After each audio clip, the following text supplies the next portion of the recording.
Good evening सभी प्यारे बच्चों को। स्वागत है आप सभी का VMGNV क्लासेस में। और पिछली वीडियो में हमने देखा था 4 अनुच्छेद मैंने आपको कराए थे सभी को, और आप सभी ने उनके आंसर भी अच्छे से दिए थे। आज आपके लिए जो वीडियो आज हम आपके लिए बनाकर लाए हैं उसमें आपको क्या करना है, आज हम आपके लिए प्रीवियस ईयर के कुछ जो अनुच्छेद आपके एग्ज़ाम में आए थे 2022 के, चारों अनुच्छेद आज आपके लिए लेके आए हैं। उनके आंसर आपको करना है और मैं आपको बताऊंगी कि किस तरह से, अगर कोई ऑप्शन आपका गलत होता है तो मैं आपको समझाऊंगी कि हाँ भाई ये नहीं ऐसे करना है। क्योंकि जो पिछली साल के जो अनुच्छेद हैं वो आपको भी पता है कि वो आपकी जो इस साल का एग्ज़ाम होगा, मतलब आने वाले एग्ज़ाम के पॉइंट ऑफ व्यू से बहुत ज़्यादा इंपॉर्टेंट रहने वाले हैं।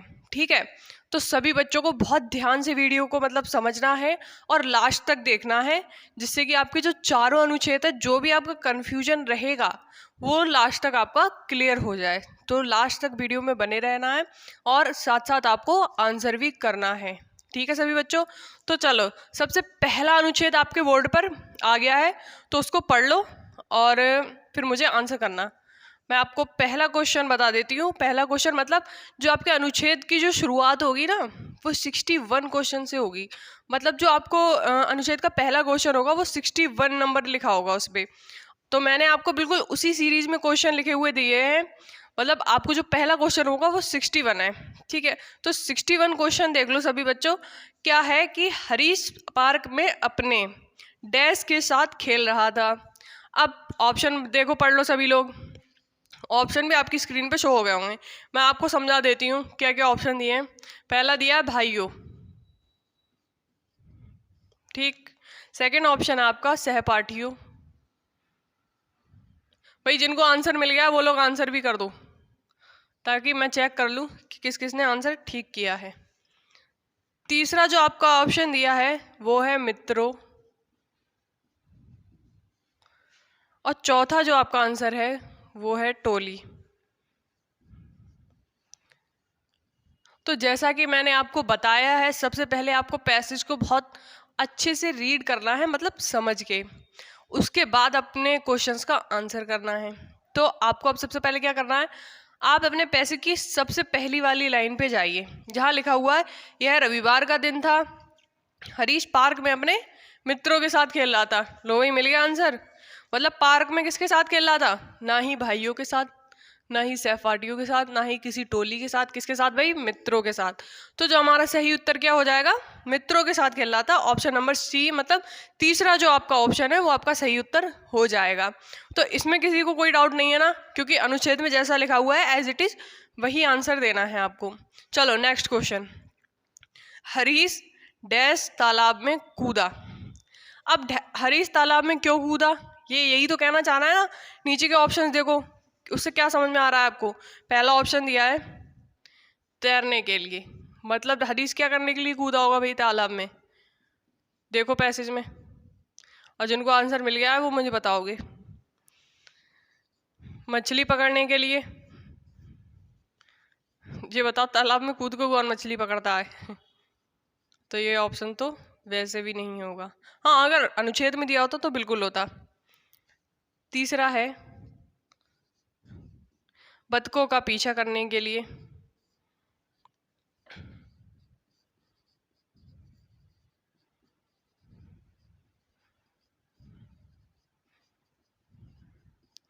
और चौथा और लास्ट ऑप्शन है स्नान करने के लिए।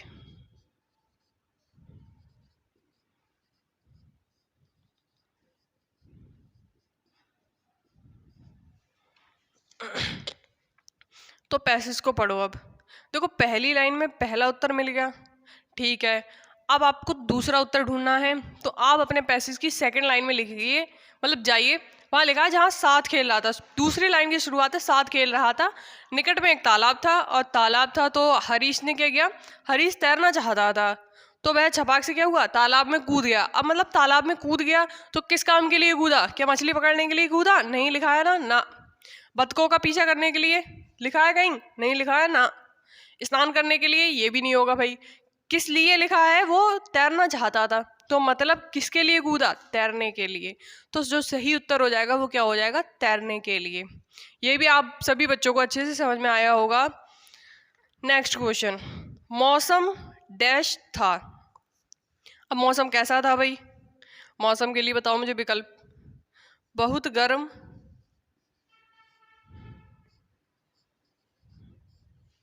दूसरा थोड़ा गर्म,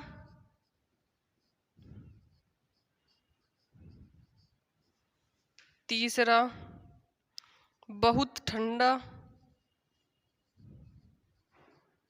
और चौथा ठंडा और वर्षा वाला।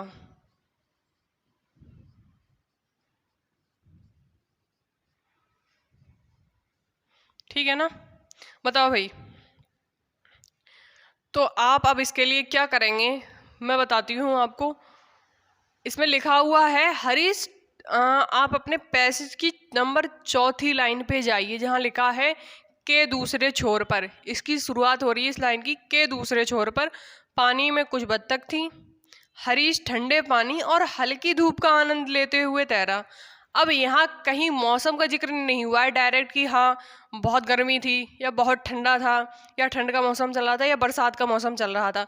बस इन्होंने ये दिया है कि पानी ठंडा था मतलब ताज़ा होगा उसके अलावा हल्की धूप थी, मतलब हल्का कैसा होगा भाई? गर्म होगा। अब यहाँ हल्का तो कहीं लिखा नहीं है, देखो बहुत गर्म ऐसा भी नहीं लिखा है कि बहुत तेज़ धूप थी, तो ये तो नहीं होगा। क्या ये लिखा है कि बहुत ठंडा मौसम था कि मतलब हाँ बारिश हो रही है, तो ये भी नहीं होगा। और वर्षा तो कतई नहीं दिया है अनुच्छेद में, तो ये भी नहीं होगा। हल्की धूप का मतलब होता है बिल्कुल थोड़ी सी गर्माहट महसूस होना, तो ये होता है थोड़ा सा गर्म मौसम था। कैसा था? थोड़ा सा गर्म। तो आपका ये ऑप्शन नंबर बी ठीक हो जाएगा। ठीक है, तो आपका अब 63 क्वेश्चन भी हो गया। नेक्स्ट क्वेश्चन पे हम लोग चलते हैं 64। तालाब में और कौन था? बताओ भाई, तालाब में और कौन था? ऑप्शन बताऊंगी। कुछ बत्तखें, नेक्स्ट दो लड़के,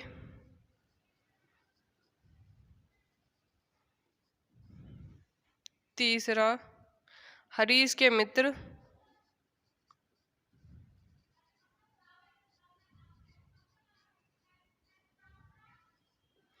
चौथा है मछुआरे।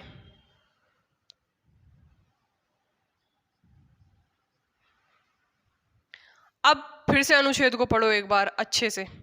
मैं आपको बता रही हूँ, अगर आपको किसी भी क्वेश्चन का आंसर ना मिले ना, तो एक बार पूरे पैसेज को अच्छे से पढ़ डालो, क्योंकि ये लाइन आपको जरूर कहीं ना कहीं मिलेगी। डायरेक्ट नहीं लिखी होगी तो ये तो लिखा होगा कि और कौन कौन सी चीजें थी वहां। तो चलो पढ़ो इस पैसेज को। अब मैंने आपको बताया था ना, अपने पैसेज की चौथी लाइन पे जाओ जहाँ लिखा है के दूसरे छोर में पानी में कुछ बत्तखें थी। ठीक है, उसके अलावा कहीं पैसेज में ये दिया है कि हाँ ये लोग भी थे, कि दो लड़के भी थे। हरीश के मित्र तो थे, ठीक है, लेकिन क्या हरीश के मित्र थे? तो उसमें लिखा है पार्क में खेल रहा था, लेकिन क्वेश्चन में क्या पूछा है कि तालाब में और कौन था? हरीश के मित्र कहाँ थे? पार्क में थे। भाई पहली लाइन पढ़ो जरा, पार्क में गया था ना वो, उसमें ये तो नहीं लिखा है कि मतलब तालाब में भी उसके मित्र उसके साथ तैर रहे थे। तो क्या हो जाएगा? हरीश के मित्र नहीं होगा। दो लड़कों का तो कहीं जिक्र है ही नहीं, तो ये भी नहीं होगा। मछुआरे कहीं भी दिया है अनुच्छेद में, आपको नहीं दिया है ना, तो ये भी नहीं होगा। क्या थी? पानी में क्या थी? कुछ बतके थी, तो क्या आएंगी कि कुछ बतके थी। तो ऑप्शन नंबर 1 आपका ठीक होगा, मतलब राइट ऑप्शन होगा। चलो नेक्स्ट क्वेश्चन पढ़ लो भाई ध्यान से, स्क्रीन पे आने लगा होगा। नेक्स्ट क्वेश्चन है, गोता लगाना शब्द का वैसा ही अर्थ है जैसे, जैसे क्या भाई? जैसे फिसलना, या फिर गिर जाना,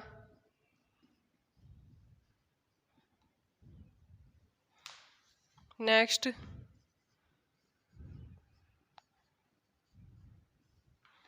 कूदना, या चढ़ना। गोता लगाना वर्ड तो अनुच्छेद में दिया है, लेकिन उसका अर्थ अनुच्छेद में नहीं दिया है। इशारों में बता दिया कि हाँ इस तरह से ये होना चाहिए, लेकिन ये आपको जो एक क्वेश्चन है आपका, ये वोकैब वाले पार्ट से है, आपको खुद समझना होगा कि गोता लगाने का मीनिंग होता क्या है। तो क्या फिसलना होता है? क्या मुझे बताओ, कोई भी जो गोताखोर होते हैं या तुमने आसपास गांव के बच्चों ने भी देखा होगा, भाई शहर में भी देखा होगा कि स्विमिंग पूल में जब तैरने जाते हैं लोग तो क्या करते हैं, थोड़ी सी ऊंचाई से क्या करते हैं, छलांग लगाते हैं। ठीक, मतलब कूदते हैं, उसके बाद ही तो गोता लगाते हैं पानी में अंदर तक। और जो फिसल के बनाते हैं, फिसलने वाले वही गोताखोर नहीं कहलाते हैं, क्योंकि वो कूद के नहीं पानी में जाते हैं। तो जो गोताखोर होते हैं वो ना ही फिसल कर जाते हैं, ना ही इसका मतलब होता है गिर जाना, क्योंकि गिर जाना तो एक मतलब एक्सीडेंटली क्रिया है ये। तो ये गिर जाना तो बिल्कुल नहीं होगा। चढ़ने का मतलब हो गया आप पानी में क्या ऊपर चढ़ते हुए जाते हो भाई गोता लगाने के लिए, नहीं ना। तो क्या होगा, कूदना होगा, मतलब एक ऊंचाई से जाकर और पानी में थोड़ी सी, पानी के थोड़े अंदर तक मतलब घूमना, ये गोता लगाना होता है। ठीक है, तो इसका जो सही ऑप्शन हो जाएगा ऑप्शन नंबर 3 हो जाएगा। ठीक है, जो आई होप सभी बच्चों को ये वाला भी अच्छे से समझ में आ गया होगा। तो आपके जो अनुच्छेद बन के हमने सारे क्वेश्चन थे, क्वेश्चन नंबर 65 तक, सभी के आंसर चेक कर लिए हैं, सभी के आंसर आप लोगों ने बताए भी हैं और मैंने भी आपको समझाया है कि किस तरह से आपको आंसर करने थे। तो ये वाला अनुच्छेद तो कंप्लीट हो गया। नेक्स्ट अनुच्छेद देखो भाई, आपकी स्क्रीन पे शो हो गया होगा, आप लोग पढ़ लो, मैं जब तक रेज कर रही हूँ अच्छे से। एटलीस्ट पहले का आंसर तो ढूंढ ही लेना।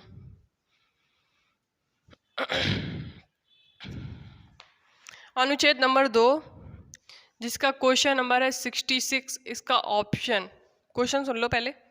क्वेश्चन है, सांपों को कहा जाता है, क्या कहा जाता है भाई, एक रिक्त स्थान दे दिया है बीच में, क्या कहा जाता है, ऑप्शन दिया है छिपकली,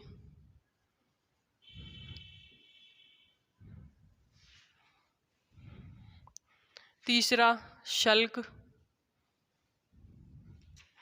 चौथा तीसरा रेंगने वाला,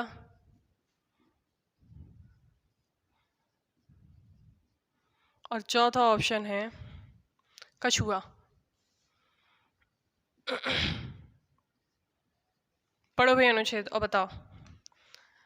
अब सबसे पहले पैसेज को पढ़ना स्टार्ट करो। पहली लाइन, सांप रेंगने वाले कहे जाने वाले प्राणियों की श्रेणी में आते हैं। तो सांपों को क्या कहा जाएगा, इस समूह में क्या क्या आता है, मगरमच्छ आती है, छिपकली आती है, कछुए भी आते हैं, कोई दिक्कत नहीं है। क्या उन्हें सांप के नाम से जाना जाता है, नहीं ना। तुम्हारे घर में अगर छिपकली दिख जाए तो तुम्हें कहते हो अरे मम्मी सांप आ गया, नहीं कहते हो ना, तो ये ऑप्शन नहीं होगा।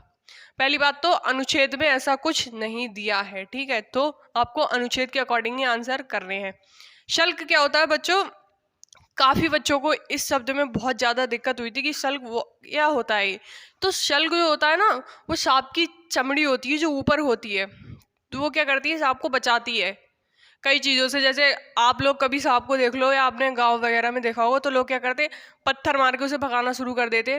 तो इन सब चीज़ों से जो अटैक होते हैं उनसे बचाने में उसे हेल्प करती है। तो ये शल्क होती है, ये कोई भी जानवर का नाम नहीं है शल्क, ये एक उसका पार्ट होता है। जैसे हम लोगों की बॉडी में होती है ना स्किन, ये सांप की स्किन होती है। ठीक, तो ये भी नहीं होगा। रेंगने वाला कहा जाता है, ये ऑप्शन में ही दिया है और आपके सबसे पहली लाइन में दिया जाता है। कछुआ भी नहीं होगा। ठीक है, तो सबसे सही आंसर क्या हो जाएगा, रेंगने वाला, ऑप्शन नंबर 3, मतलब ऑप्शन नंबर सी जो है आपका सही आंसर होगा 66 क्वेश्चन का। ठीक है, तो आई होप आपको अच्छे से समझ में आ गया होगा। नेक्स्ट क्वेश्चन 67, सांप कहाँ जीवित नहीं रह सकते हैं। पहला जो है ऑप्शन, बर्फ से जमे स्थानों में,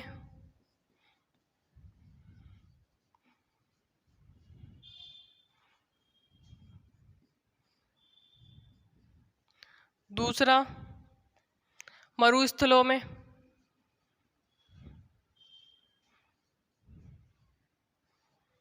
तीसरा वनों में, और चौथा झीलों में। अब मुझे बताओ पैसेज को पढ़ के कि इसका सही आंसर क्या होना चाहिए। तो देखो, आप अपने पैसेज की तीसरी लाइन पे जाइए जिसकी शुरुआत हो रही है शामिल किया जाता है। शामिल किया जाता है, फिर सांप वनों, मरुस्थलों, झीलों आदि सभी जगह पाए जाते हैं। मतलब क्या है, वो वहाँ रह सकते हैं, तभी तो पाए जाते हैं ना। तो अब इसमें भी पाए जाते हैं, इसमें भी पाए जाते हैं, इसमें भी पाए जाते हैं। तो यहाँ अब फिर आप बता सकते हो कि सांप यहाँ रह नहीं सकते हैं, तो ये मतलब ये वेरीफाई नहीं कर रहे हैं, तो ये तीनों तो बिल्कुल नहीं होंगे। अब रुक जाओ जरा, सही आंसर के लिए वेट करो। अगली लाइन पढ़ोगे तो उस पे लिखा है वे साल भर बर्फ से ढके रहने वाले स्थानों पे जीवित नहीं रह सकते हैं। जहाँ साल भर बर्फ रहती है, जैसे आपकी कुछ जगह हैं, जम्मू कश्मीर है, यहाँ साल भर बर्फ रहती है, तो यहाँ सांप बहुत कम पाए जाते हैं, तो मतलब बर्फ से जमे स्थानों पर नहीं मिलते हैं। जो हमारे अनुच्छेद में आंसर दिया है वो दिया है बर्फ से जमे स्थानों पर ये लोग जीवित नहीं रह सकते। तो सही उत्तर क्या हो जाएगा? Option number A. ठीक है, 67 का आंसर हो जाएगा ऑप्शन नंबर ए। नेक्स्ट 68, सांपों का ऑब्लिक लगा कि डैश कमजोर होता है या होती है। तो अब उनकी ऐसी कौन सी चीज होती है जो कमजोर होती है, तो बताओ मुझे। सूंघने की शक्ति, सूंघने का बोध, बोध का मतलब होता है ज्ञान बेटा, मतलब जो सूंघने का ज्ञान होता है उनका वो। सुनना,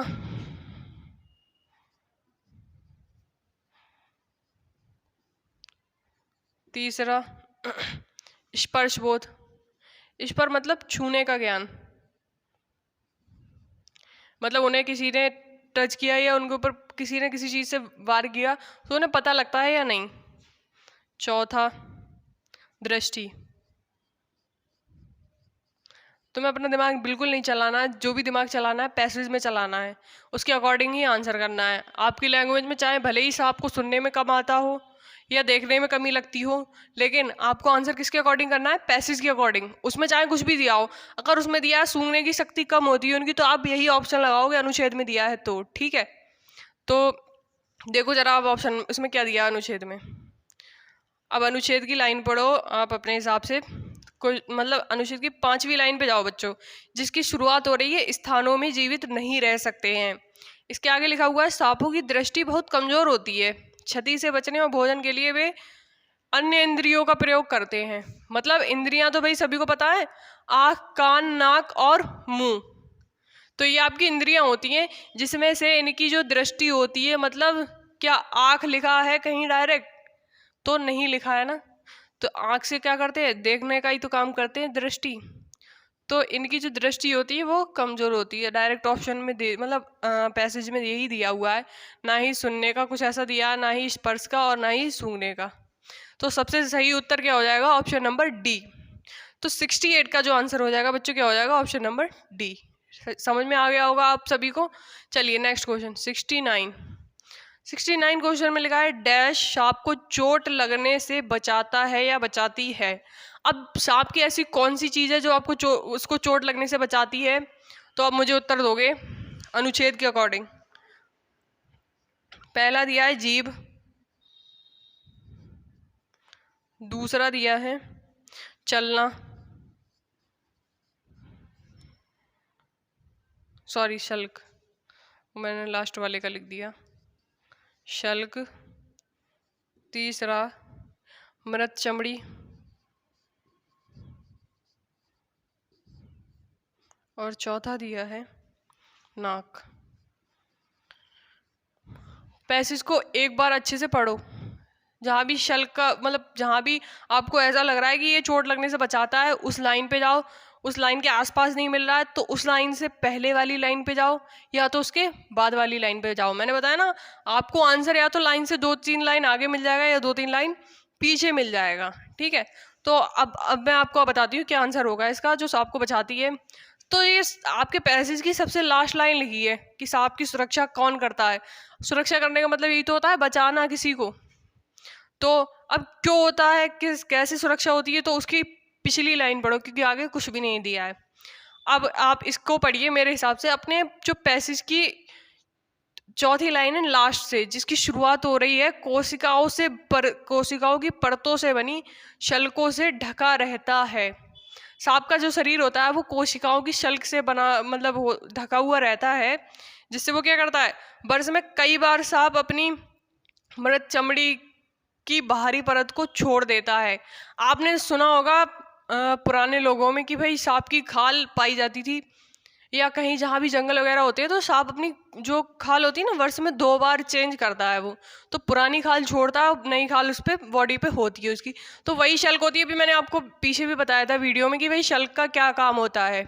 तो शल्क जो उसकी सबसे ऊपर बॉडी होती है वही होती है जो कोशिकाओं से मिलकर बनी होती है, और जो क्या करती है उसकी सुरक्षा करती है। क्या यहाँ लिखा है कि जीभ से वो सुरक्षा करता है? नहीं करता है ना। जीभ से क्या करता है? सिर्फ मतलब डसता है किसी को।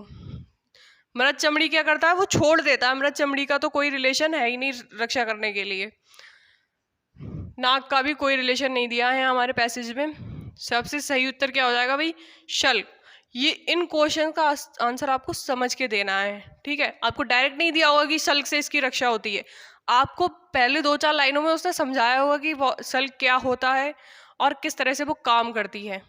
अगर डायरेक्ट आंसर दे देगा तो भाई किस बात से नवोदय में जाओगे? सिलेक्शन लेना तो थोड़ा दिमाग चलाना पड़ेगा। चलो नेक्स्ट क्वेश्चन, ये भी अच्छे से समझ में आ गया होगा। 70, जीवित रहना शब्द का अभिप्राय है। क्या अभिप्राय है? जीना, चलना, तीसरा है पलायन करना,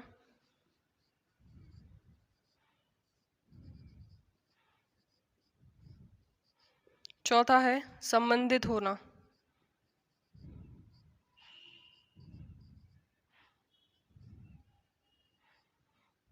अब मुझे बताओ जीवित रहने का मतलब क्या होता है?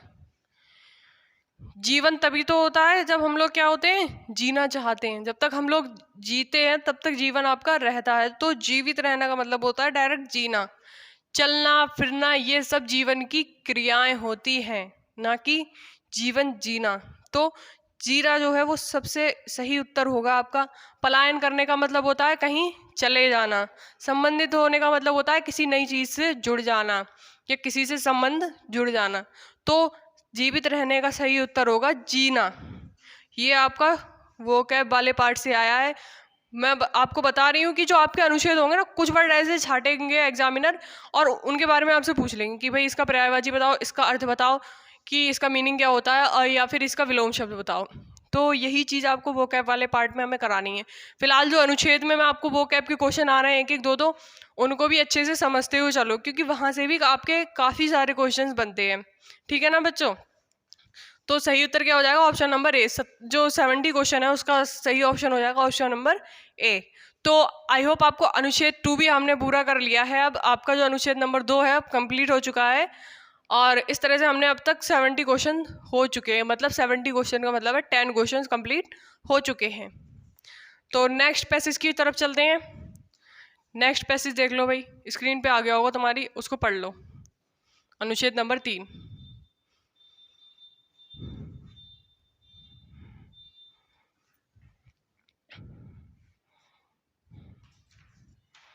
अब पहले क्वेश्चन भी स्क्रीन पे आ गया होगा, पढ़ लो उसको और आप मुझे आंसर बताएंगे। पहला क्वेश्चन है, लोग डैश पशुओं का दूध पीते हैं।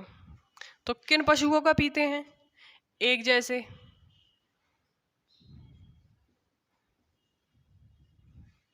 या फिर ऑप्शन नंबर बी, मतलब ऑप्शन नंबर 2 जो है भिन्न भिन्न,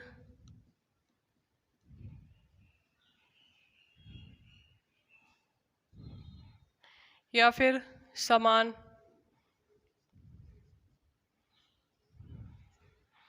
तीसरा है उसी तरह के।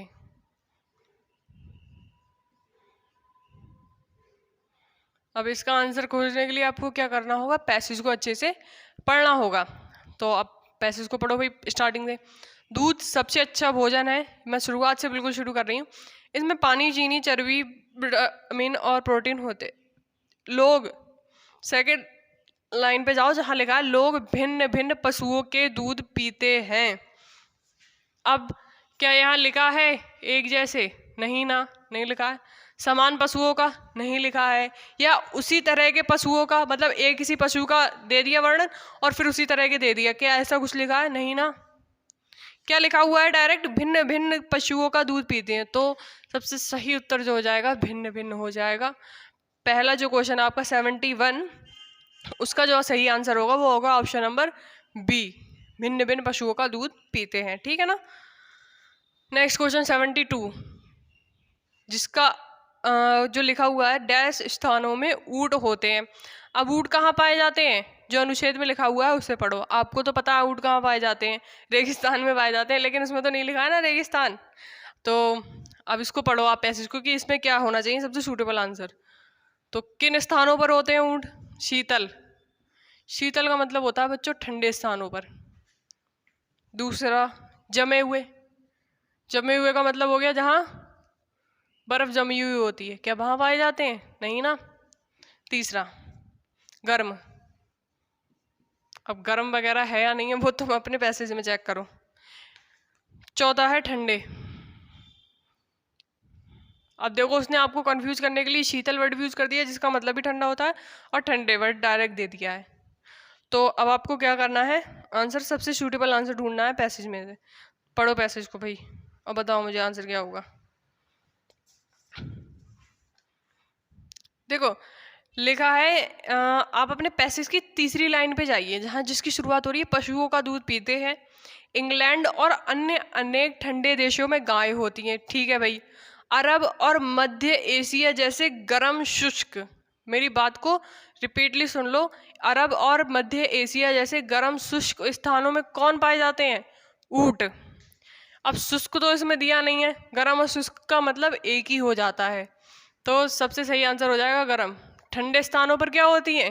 गाय पाई जाती है। तो ये तीनों ही ऑप्शन ठंडे को डायरेक्ट मतलब कर रहे हैं इंडिकेट। तो ठंडे स्थानों पर ऊंट नहीं पाए जाते हैं। कहाँ पाए जाते हैं बच्चों? गर्म स्थानों पर।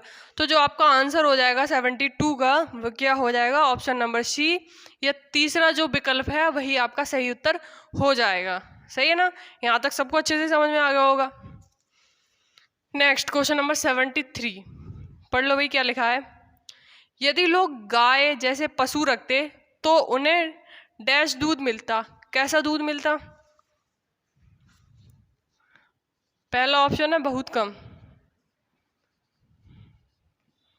देखते हुए जाया करो भाई पैसेज में क्या दिया है, कि बहुत कम लिखा है नहीं लिखा है। कम। तीसरा थोड़ा। अब थोड़ा और कम का मतलब लगभग ही एक ही होता है, तो ये सिर्फ आपको कंफ्यूज करने के लिए देते हैं एग्जामिनर, और कुछ नहीं। आपको पैसेज के अकॉर्डिंग आंसर करना है।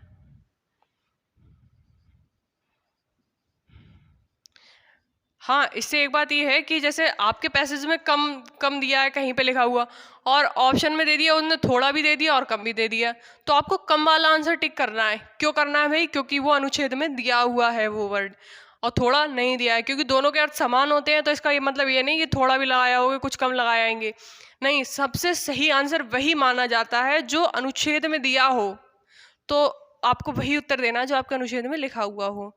तो आप पैसेज को पढ़ो और मुझे बताओ इसका उत्तर क्या होना चाहिए। अब आप अपने पैसेज की छठी लाइन पे जाइए जहां लिखा हुआ है अनेक स्थानों पर बकरियां होती हैं। यदि लोग गाय और अन्य पशु रखते तो उन्हें बहुत दूध मिलता। देखो गाय एक ऐसा जानवर होता है जो अच्छा खासा दूध देता है, ठीक है। बाकी आपकी बकरियां भी देती हैं दूध, तो इन लोगों की जो मात्रा होती है वो कम रहती है दूध की। तो इसीलिए यहाँ पे अनुच्छेद में दिया हुआ है कि अगर लोग गाय पालेंगे तो उन्हें कैसा दूध मिलेगा? बहुत सारा दूध मिलेगा। बहुत कम तो भाई देती नहीं है वो, ना वो ऐसे जानवरों की श्रेणी में आती हैं, तो कम भी नहीं होगा थोड़ा भी नहीं होगा। देखो पहली बात तो ये तीनों जो ऑप्शन है ना वो कैसे हैं? बिल्कुल सेम पैटर्न पे, मतलब इन सबका मतलब ही कम है, और ये बिल्कुल अलग है। और पैसेज में भी यही दिया है कि हमें बहुत सारा दूध मिलता। तो सही ऑप्शन क्या हो जाएगा? ऑप्शन नंबर डी, या चौथा विकल्प जो है वो आपका सही उत्तर हो जाएगा। तो हमने 73 का जो सही आंसर है वो क्या मान लिया? बहुत सारा, ये सही उत्तर हो जाएगा आपका। चलिए नेक्स्ट क्वेश्चन 74, यह डैश है कि जिस दूध का हम उपयोग करते हैं वह शुद्ध हो। अब यह क्या होना चाहिए कि जिस दूध को हम मतलब खा रहे हैं पी रहे हैं जिस दूध को, वो कैसा होना चाहिए? शुद्ध होना चाहिए। तो अब पैसेज में इस लाइन को पढ़ो, इस लाइन में सबसे सही लाइन मतलब सही वर्ड क्या होना चाहिए? ऑप्शन सुन लो पहले। आवश्यक,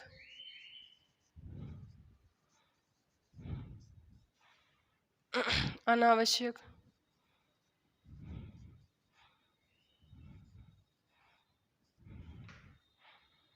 अनपेक्षित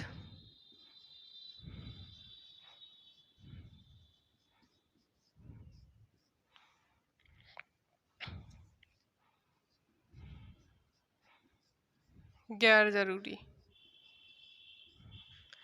अब जो मैंने आपको लास्ट लाइन बताई थी ना कि थोड़ा या कम दिया हो तो किसको लगाना है, जो पैसेज में दिया हो वही लगाना है। अब नेक्स्ट क्वेश्चन में बिल्कुल अपोजिट चीजें मिलेंगी, उसको भी समझ लो कैसे करना है इसका आंसर। चलो पहले मुझे इसका आंसर बताओ क्या होना चाहिए। आप अपने पैसेज की नीचे से चौथी लाइन में जाइए जहां लिखा हुआ है से वे मक्खन और चीजें बना सकते हैं। यह जरूरी है कि जिस दूध का हम उपयोग करते हैं वो कैसा होना चाहिए, शुद्ध होना चाहिए। अब वर्ड क्या होना चाहिए, जरूरी, यह जरूरी है, ठीक है। तो अब जरूरी वर्ड है कहीं लिखा हुआ, मुझे बताओ अनावश्यक का मतलब जरूरी होता है, नहीं होता है ना। गैर जरूरी तो दिया है, गैर जरूरी का मतलब हो गया जिसकी जरूरत ही नहीं है, तो ये भी नहीं होगा ना। अनपेक्षित मतलब जिसके बारे में सोचा ही ना गया हो, मतलब बिना सोचे समझे ही आपने दूध ले लिया डेयरी से, या मतलब कोई भी देने आता है आपके घर में और आपने वही पी लिया, अब आपको उसके रिजल्ट्स भी नहीं पता है, तो क्या है, क्या होना चाहिए, यह जरूरी है मतलब यह आवश्यक है। जरूरी का सीधा मतलब होता है आवश्यक, आवश्यक को हम जरूरी भी बोल सकते हैं। ये वोकैब वाले पार्ट में आपको ये सब चीजें मिलेंगी। तो कहीं कहीं ऐसा भी दिया होगा अनुच्छेद में कि डायरेक्ट वो वर्ड ना देके उसका एक मीनिंग वाला वर्ड दे दिया होगा और आपको आंसर करना होगा, बाकी तीनों बिल्कुल अलग होंगे। तो सबसे सही आंसर क्या हो जाएगा, आवश्यक, ठीक है ना बच्चों। तो आपके जो 74 क्वेश्चन का आंसर हमने क्या हो गया, ऑप्शन नंबर ए, मतलब पहला विकल्प जो है वो सही उत्तर हो जाएगा। अब 75 पे देख लो क्या लिखा हुआ है। देखो लास्ट वाला क्वेश्चन ज्यादातर वोकैब से ही पूछते हैं, तो लास्ट वाला क्वेश्चन समझ लो क्या है। 75, हानि का अर्थ डैश के समान है। बताओ किसके बराबर होता है हानि का अर्थ, लाभ के बराबर होता है। मरम्मत,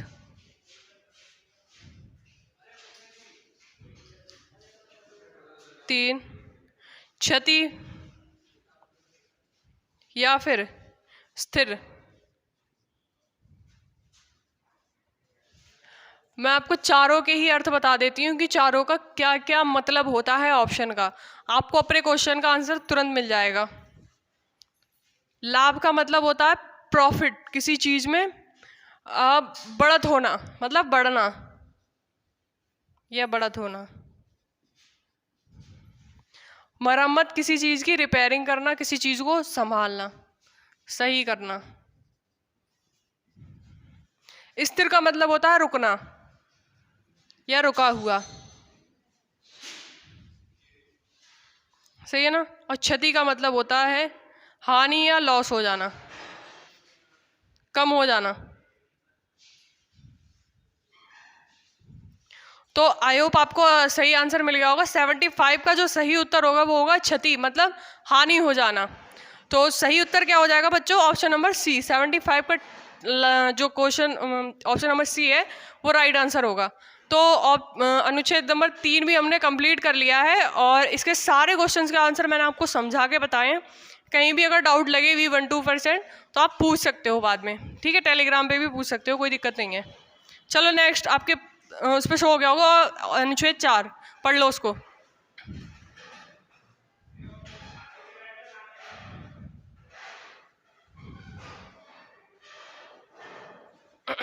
ऑप्शन नंबर अनुच्छेद 4 छोटा सा ही है, ज़्यादा बड़ा नहीं है। 76 से ये शुरू हो रहा है और पहला क्वेश्चन सुन लो। कुछ परिवारों ने चिकनी मिट्टी के डैश बनाए, क्या क्या बनाया। पहला ऑप्शन है मेज और कुर्सियां,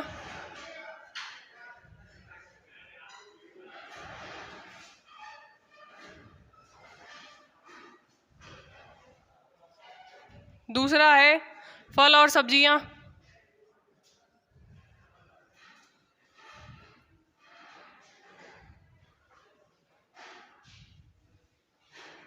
तीसरा है खिलौने और बर्तन,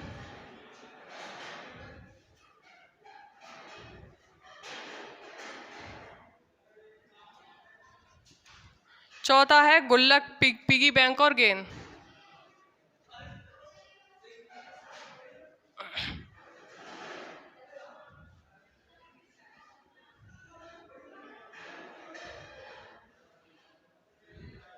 तो आप सबसे पहले पैसेज को पढ़ लीजिए। एक बार हम गांव गए जहां अनेक परिवार अपने बनाए हुए चिकनी मिट्टी के बर्तन बेच रहे थे। वहां चिकनी मिट्टी के बर्तन तो बेच रहे थे, और क्या बेच रहे थे, वहां हमें किसी परिवार के कृत्रिम फल और सब्जियों ने बहुत आकर्षित किया। तो क्या यहाँ पे मेज और कुर्सियाँ दिया है? नहीं दिया है ना। फल और सब्जियाँ दिया है भाई, फल और सब्जियाँ को अभी होल्ड करके रखो। खिलौने और बर्तन, बर्तन तो दिए लेकिन खिलौने नहीं दिए हैं, तो ये भी नहीं होगा। गुल्लक, पिगी बैंक और गेंद का तो जिक्र ही नहीं है, तो ये नहीं होंगे। और फल और सब्जियां दिए हैं, कृत्रिम फल और सब्जियां। कृत्रिम मतलब बनाया हुआ हाथ से। नेचुरल वो होता है जो पेड़ पे लगे हुए होते हैं, कृत्रिम वो होता है जो हम हाथ से बनाते हैं, चाहे वो किसी भी चीज़ से बना लो, मिट्टी से बना लो या किसी और चीज़ से बना लो, तो ये कृत्रिम कहलाते हैं। ठीक है, तो सबसे सही ऑप्शन हो जाएगा फल और सब्जियां, हाथ से बनाए हुए मिट्टी के। ठीक है, तो ऑप्शन नंबर बी आपका सही उत्तर हो जाएगा 76 का। 77 क्वेश्चन पढ़ लो। हम मुश्किल से ही डैश फलों और असली में अंतर कर सके। अब इसके लिए आप क्या करोगे, अपने पैसेज की दूसरी वाली लाइन पढ़ोगे जहाँ लिखा है चिकनी मिट्टी के बर्तन बेच रहे थे, वहाँ हमें किसी परिवार के बनाए कृत्रिम फल और सब्जियों ने बहुत आकर्षित किया। हम वहाँ ऐसे उत्तम आकारों और रंगों के बने सेब, संतरे और टमाटर देखे कि उनमें से असली और कृत्रिम का ही मतलब है यहाँ, असली और उसके अलावा कुछ नहीं लिया। असली और उनमें मतलब उनका मतलब कहाँ से हो गया, कृत्रिम से हो गया, जो कि उन्होंने हाथ से बनाए थे। तो उसमें अंतर करना कैसा था, बहुत मुश्किल था। मतलब जो उन्होंने मिट्टी के बनाए थे वो कैसे लग रहे थे, उन्हें बिल्कुल रियल लग रहे थे। तो अब इसके ऑप्शन सुन लो, मैंने पहले ही समझा दिया आपको। ऑप्शन होगा प्राकृतिक। प्राकृतिक का मतलब वही हो गया ना जो पेड़ों पे लगते हैं। दूसरा कृत्रिम, कृत्रिम का मतलब हो गया हाथ से बना हुए। तीसरा मूल, मूल का मतलब होता है जड़। मूल का मतलब भी एक तरह से नेचुरली समझ लो। ऑप्शन नंबर 4 है यथार्थ। यथार्थ मतलब बिल्कुल उनके जैसे। अब सबसे सही वर्ड क्या होगा, तो थर्ड लाइन पढ़ो, बनाए कृत्रिम फल और सब्जियों ने बहुत आकर्षित किया। तो कृत्रिम वर्ड का ज़्यादा यहाँ पे यूज़ हुआ है, और वहाँ पे लिखा हुआ है कि जो वहाँ डायरेक्ट कृत्रिम नहीं लिखा है, आपकी नेक्स्ट लास्ट से दूसरी लाइन में ये लिखा है असली और उनमें, तो उनमें का मतलब डायरेक्ट कृत्रिम से ही है। ठीक है, प्राकृतिक का मतलब तो वही हो गया ना जो पेड़ पे लगे हुए हैं, तो प्राकृतिक से तो वो मतलब तुलना कर रहे थे उनकी कि है या नहीं है प्राकृतिक। ठीक है, तो ये नहीं होगा। मूल का मतलब भी प्राकृतिक से बिल्कुल जुड़ा हुआ होगा। यथार्थ मतलब बिल्कुल उसी के जैसे, तो ये भी नहीं होगा, क्योंकि उसी के जैसे तो कई चीज़ें हो सकती है ना, मिट्टी के भी हो सकते हैं या किसी और चीज़ के भी हो सकते हैं, लेकिन कृत्रिम सबसे ज़्यादा सूटेबल है क्योंकि वो हमारे अनुच्छेद में दिया गया है। तो सही उत्तर क्या हो जाएगा, ऑप्शन नंबर 2। ठीक है, तो 77 का ऑप्शन नंबर बी यानी कि दूसरा विकल्प जो है वो सही उत्तर होगा। चलो नेक्स्ट क्वेश्चन 78। ऐसे सच शब्द है, क्या है भाई, ऐसे क्रिया है या फिर क्रिया विशेषण है?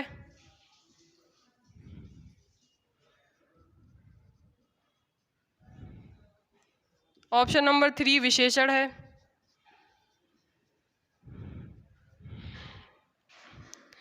चौथा समुच्चय बोधक।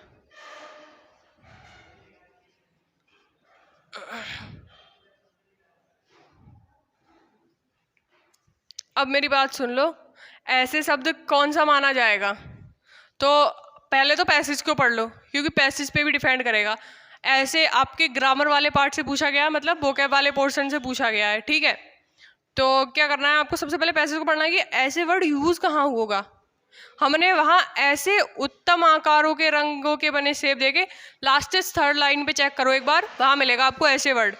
क्यों, इसका यूज क्या हुआ है, ऐसे उत्तम आकारों, मतलब उत्तम एक विशेषता हो गई ना, लेकिन उत्तम क्या कोई क्रिया है क्या? ऐसे आपको लग रहा है कि ऐसे कोई क्रिया है, नहीं है ना, तो ये ऑप्शन नहीं होगा, विशेषण होगा। क्रिया विशेषण क्या किसी भी क्रिया के साथ यूज हुआ है यहाँ उत्तम ऐसे वर्ड? नहीं हुआ है ना, क्योंकि उत्तम वर्ड का मतलब होता है बहुत अच्छा, तो ये एक विशेषता होती है। तो ऐसे वर्ड विशेषण में ज़्यादा शूट करेगा क्योंकि विशेषण ही होता है ऐसे वर्ड। ठीक है, आपकी जो 3rd 4th 5th है आपकी 6th क्लास की बुक में भी होगा, ऐसे वर्ड आप सर्च करना, वहाँ पे उसका जो सही उत्तर होगा वो विशेषण होगा। ठीक है, एक बार विशेषण को अच्छे से पढ़ना, वहाँ आपको मिल जाएगा। और उसके अलावा समुच्चयबोधक भी नहीं होगा। तो जो सबसे सही उत्तर है वो होगा विशेषण। ये विशेषताएं बताता है किसी शब्द के साथ जुड़ के। अब वो किसी क्रिया के साथ भी जुड़ सकता है या फिर किसी विशेषण के साथ भी जुड़कर बता सकता है। तो ऐसे वर्ड को हम यूज़ करते हैं विशेषण के लिए। लगाओ, आप कहते हो ना ऐसी सुंदर कार तो मुझे भी चाहिए, तो क्या होगा, ये विशेषता बता रहा है भाई कि आपको ऐसी सुंदर कार ही चाहिए। 79 क्वेश्चन पे, डैश भेद का समानार्थी है। किसका समानार्थी है भाई? भेद, अंतर करना, मिश्रण करना,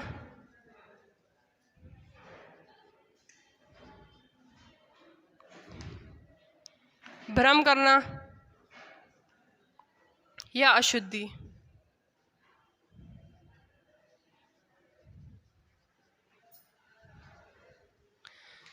भेद करने का मतलब होता है किसी चीज में डिफरेंस करना, मतलब अंतर करना।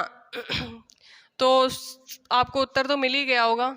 इसका मतलब मिक्स करना नहीं होता है, अशुद्धि भी नहीं होता है, क्योंकि भेद का कोई मतलब नहीं होता है कि अशुद्ध है या कैसा है। भ्रम भी नहीं होता है, भ्रम का मतलब होता है कोई झूठी बात पता होना या कोई झूठी बात किसी को बताना या हमें ही अपने आप में भ्रम हो जाना। तो भेद का सीधा मतलब होता है अंतर। जो ये वोकैब वाले क्वेश्चन आ रहे हैं इनको नोट करते हुए भी चलना, आपको हेल्प देंगे, ऐसा नहीं है।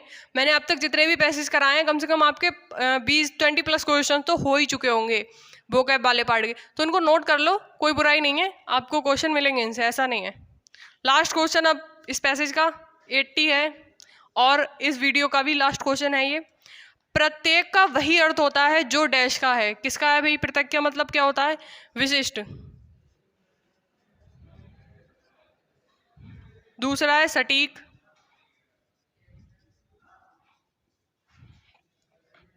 तीसरा है हरेक, और चौथा है कुछ। चलो अभी बताओ, ढूंढो। अब ये तो आपको पैसेज में नहीं मिलेगा, ये आपको खुद ही बताना है, ये वोकैब वाले पार्ट से है। तो प्रत्येक का मतलब विशिष्ट नहीं होता है, विशिष्ट का मतलब होता है कोई विशेष, कोई पर्टिकुलर, जिसे हम अपनी बात समझाना चाहते हैं, बताना चाहते हैं, जिसे हम पर्टिकुलर कुछ कहना चाहते हैं।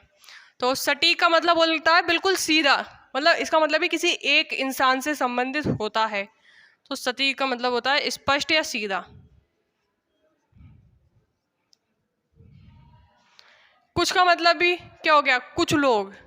लेकिन प्रत्येक का मतलब होता है हर एक से, मतलब मैंने प्रत्येक को या हर एक व्यक्ति को अपनी बात बताई। तो प्रत्येक और हर एक क्या हो गया? दोनों ही सिनोनिम्स हो गए, समानार्थी हो गए। तो प्रत्येक का सही अर्थ क्या होगा? हर एक होगा। Option number C. तो 80 का सही ऑप्शन हो जाएगा ऑप्शन नंबर 3, मतलब तीसरा विकल्प जो है आपका सही उत्तर हो जाएगा। तो आज की वीडियो में बस इतने ही क्वेश्चन थे, मतलब चारों पैसेज आपके प्रीवियस ईयर के कंप्लीट हो चुके हैं। इनको अच्छे से समझ लेना, क्योंकि इनके उत्तर देना इतना आसान नहीं था। सभी बच्चों को दिक्कत हुई होगी, कुछ नहीं था, बस ये था आपको चीज़ों को बस समझना था, पैसेज को अच्छे से समझना था, और कुछ नहीं था इनमें। तो सबसे पहली बात, आपको पैसेज को समझ के ही पढ़ना है, तो आप ज़्यादा से ज़्यादा क्वेश्चन के आंसर कर दोगे। भाई एक आध तो सब कोई दिक्कत नहीं, गलत होता है ये सबसे, लेकिन आपको ज़्यादा से ज़्यादा क्वेश्चन के आंसर सही ही करने हैं। तो आज की वीडियो में बस इतना ही। नेक्स्ट फिर से आपके लिए एक अच्छा सा पार्ट लेके आएंगे, चाहे वो वोकैब का हो या अनुच्छेद का हो, वो डिपेंड करेगा। फिलहाल आपके एग्ज़ाम के पॉइंट ऑफ व्यू से इम्पोर्टेंट ही होगा वो पार्ट भी, ठीक है। तो आज की वीडियो में इतना ही। बाय बाय बच्चों, गुड नाइट, टेक केयर।